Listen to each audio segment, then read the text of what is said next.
বন্যা এখন চলে গেছে, কিন্তু পুনর্বাসনের কঠিন কাজ আমাদের সামনে রয়ে গেছে।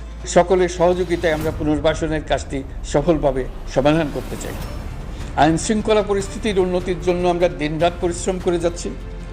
যে সমস্ত ভাই বোনেরা তাদের গত 16 বছরের বেদনা জানিয়ে তার প্রতিকার পাওয়ার জন্য আমার অফিস এবং সচিবালয়ের অফিসসমূহের সামনে প্রতিদিন ঘেরাও কর্মসূচি দিয়ে আমাদের কাজকর্ম ব্যাহত করছিলেন, তারা আমার আহ্বানে সাড়া দিয়ে ঘেরাও কর্মসূচির থেকে বিরত হয়েছেন বটে, তবে অন্যত্র আবার তারা তাদের কর্মসূচি দিয়ে যাতায়াতে ব্যাঘাত সৃষ্টি করছেন। আমি কথা দিচ্ছি, আপনাদের ন্যায্য আবেদনের কথা আমরা ভুলে যাব না। আমরা সকল অন্যায়ের প্রতিকারের জন্য প্রতিশ্রুতিবদ্ধ। আমরা আমাদের দায়িত্বকালে যথাসম্ভব সব সমস্যার সমাধানের চেষ্টা করব। আমি আবারও অনুরোধ করছি, আপনারা যাতায়াতে ব্যাঘাত সৃষ্টি থেকে বিরত থাকুন। জাতি আপনাদের